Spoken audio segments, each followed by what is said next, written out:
بدشگونی لینا یہ بہت سارے معاشروں میں اور تہذیبوں میں مروج تھا اور اب بھی مروج ہے، لیکن اسلام نے اس کی نفی کی ہے۔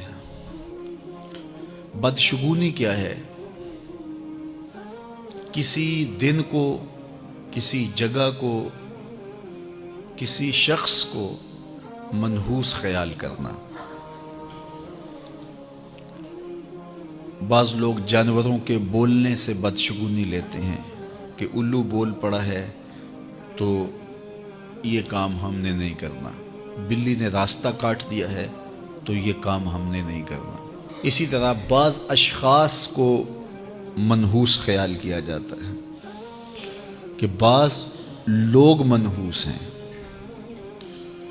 عموماً بعض خاندانوں کے اندر کسی عورت کو منحوس خیال کر لیا جاتا ہے اور پورے خاندان کے لوگ اس کے بارے میں یہ رائے قائم کر لیتے ہیں کہ یہ منحوسہ ہے، اور یہ اگر صبح صبح اس سے ملاقات ہو گئی تو پھر سارا دن خراب گزرے گا۔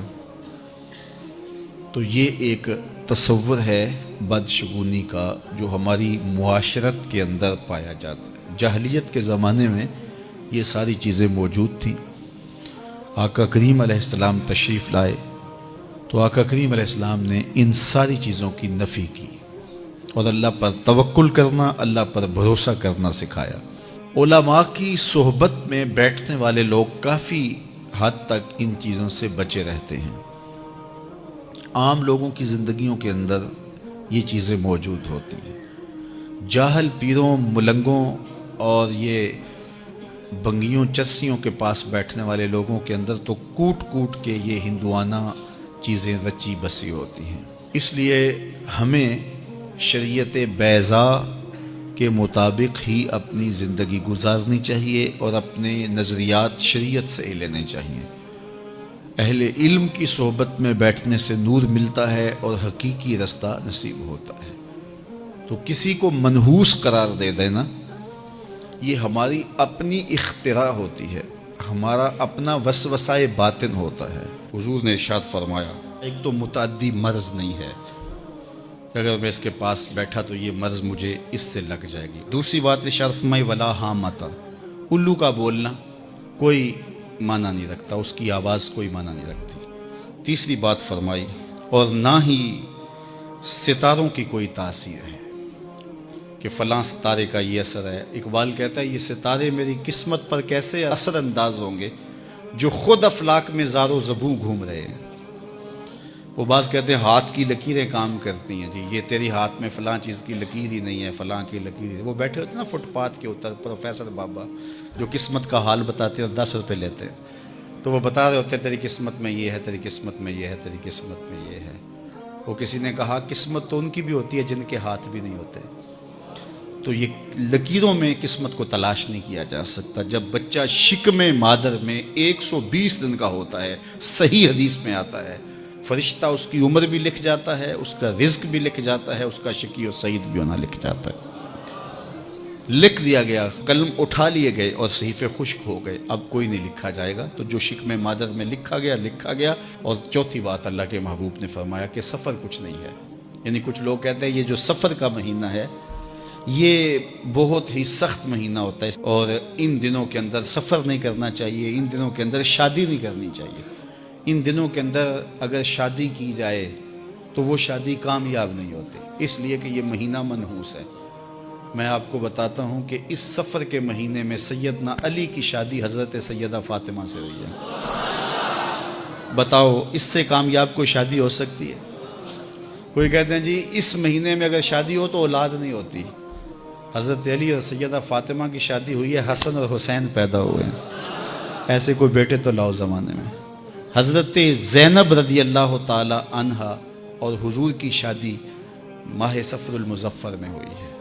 اس لیے ہمارے علماء اس کو خالی سفر کا مہینہ بولنے کے بجائے سفر الخیر یا سفر المظفر کے نام سے پکارتے ہیں، یعنی کامیابی کا مہینہ، خیر کا مہینہ۔ تو یہ محض لوگوں کی اختراعات ہیں۔ تو جس طرح باقی مہینوں میں شادی کرنے میں کوئی حرج نہیں، تو سفر کے مہینے میں بھی شادی کرنے میں کوئی حرج نہیں، آقا کریم نے فرمایا یہ بدشگونی لینا یہ شرک ہے، اللہ کے توکل کے منافی بات ہے۔ اس لیے جاہل لوگوں کا کام ہے کہ لوگوں کو اوہام میں وسوسوں میں مبتلا رکھیں، ضعیف الاعتقادی قائم رہے تاکہ کچھ لوگوں کا کام چلتا رہے، لیکن اللہ کے محبوب جو دین لے کر آئے اس میں اس کو علامت شرک بتایا گیا۔ یہ جو بدشگونی ہے یہ فرمایا تمہارے اندر کا وسوسہ ہے، اور جب کوئی بندہ اندر سے ضعیف الاعتقاد ہوتا ہے تو پھر یہ چیزیں اسے پیش آتی رہتی ہیں، اس کو یہ سمجھتا ہے ہاں اسی وجہ سے ہو رہا ہے۔ تو یہ چیزیں انسان کی زندگی پر بہت زیادہ اثر انداز ہو۔ اللہ مجھے آپ کو اپنی رحمتوں کے حصار میں رکھے۔ کاش کہ ہم کتاب اللہ کو اپنی زندگی اور اپنے شب و روز میں خضر راہ بنا لیں، اور یہ کتاب سراپا ہدایت ہے، سراپا نور ہے، اجالوں کی نقیب ہے یہ کتاب۔ جہاں کتاب اللہ کے ساتھ وابستہ ہونے کا حکم نامہ دیا، وہاں اہل بیت کی محبت کا سبق بھی سکھایا۔ حضرت اسامہ بن زید بن حارثہ رضی اللہ تعالی عنہ فرماتے ہیں میں حضور کی خدمت میں حاضر ہوا، میں نے حاجت کہی، حضور نے حاجت پوری کر دی، لیکن میں نے ایک منظر دیکھا کہ حضور نے جس چادر کی بکل کی تھی وہ چادر اطراف سے جنبش میں ہے جس طرح اندر کوئی ہو، تو مجھ سے نہ رہا گیا، میں نے پوچھ لیا، میں نے کہا حضور اس چادر کے اندر کیا ہے؟ فکاشفہ ہو، تو حضور نے چادر کھول دی۔ کہتے ہیں جب چادر کھولی تو میں نے دیکھا ایک پہلو سے امام حسن لپٹے ہیں، ایک پہلو سے امام حسین لپٹے ہوئے۔ کہا یہ میرے بیٹے ہیں، یہ میری بیٹی کے بیٹے ہیں، اے اللہ میں ان سے پیار کرتا ہوں، تو بھی ان سے پیار کر، اور جو ان سے پیار کرے مالک اس سے بھی پیار کر۔ تو ان کی محبت کا درس دیا۔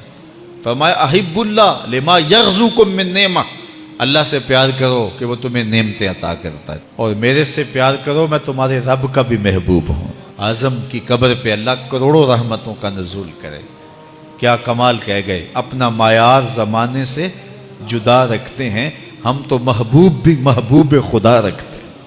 فرمایا مجھ سے پیار کرو میں تمہارے رب کا محبوب ہوں۔ اور تیسری بات پھر میرے حضور نے فرمائی وَأَحِبُّ أَهْلَ بَيْتِي لِحُبِّي، اور میرے اہل بیت سے میری وجہ سے پیار کرو کہ وہ میرے اہل بیت ہیں، اور اس کی ترغیب دی اور اس کے لیے تحریص دلائی۔ بلکہ حضور نے ان کے فضائل بیان فرمائے، مناقب بیان کیے، ان کی عظمتوں کو بیان کیا۔ لوگوں کے سامنے ایسے اعمال ہیں حضور کے جس سے اہل بیت کی محبت دل میں پیدا ہوتی۔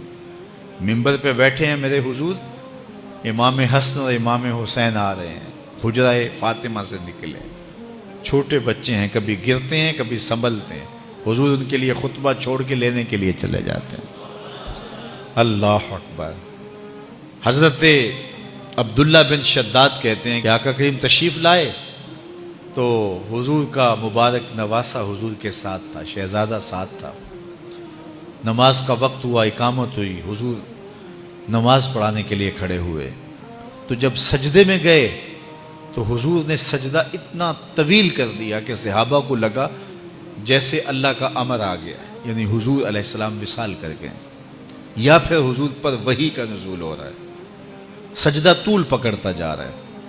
حضرت شداد بن حاد کہتے ہیں کہ میں بھی نماز میں تھا، خیر میں نے سجدے سے سر اٹھا کے دیکھا تو کیا دیکھا کہ شہزادہ حضور کی پشت پہ بیٹھا ہوا ہے۔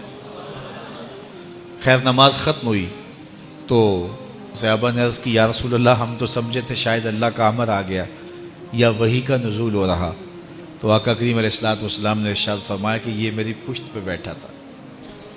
ان کی دل جوئی کے لیے حضور سجدے کو طول دے رہے ہیں۔